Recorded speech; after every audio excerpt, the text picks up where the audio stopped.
Praise the Lord.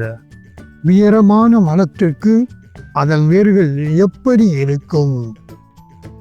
பிரியமானவர்களே, வெயிலிலும் மழையிலும் புயலிலும் அசைக்க முடியாத ஒரு கம்பீரமான மரத்தை பார்க்கும்போது நாம் அதன் உயரத்தையும் நிழலையும் செழுமையும் மட்டுமே பார்க்கிறோம்.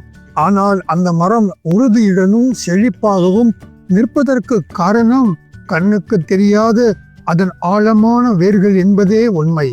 நம்முடைய ஆவிக்குரிய வாழ்க்கையும் இந்த உயரமான மரத்தை போன்றதுதான்.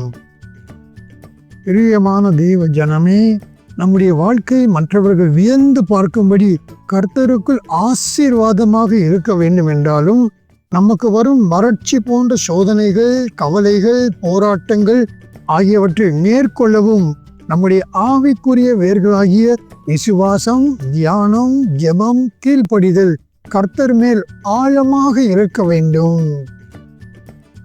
மேலும் நம்மை அசைத்து பார்க்க வரும் சந்தேக புயல்களை, விவாதங்களை, உலக ஆசைகளை எதிர்கொள்ளவும் கிறிஸ்துவுக்குள் வேரூன்றி நிலைத்திருக்க வேண்டும்.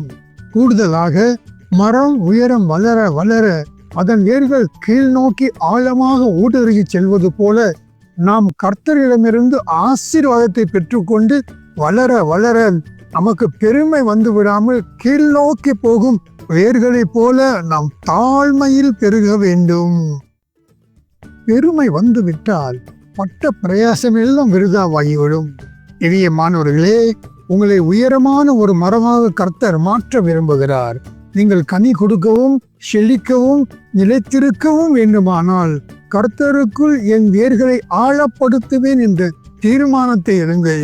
அப்போது இந்த உலகம் கொண்டு வரும் எந்த ஒரு வறட்சியோ புயலோ உங்களை அசைக்கவே முடியாது. நீங்கள் கர்த்தருடைய ஆசீர்வாதத்தில் என்றென்றும் நிலைத்து நிற்பீர்கள். ஆமேன். இந்த காணொளியை பார்த்த உங்கள் ஒவ்வொருவரையும் கர்த்தர் தாமே ஆசீர்வதிப்பாராக. ஆமேன்.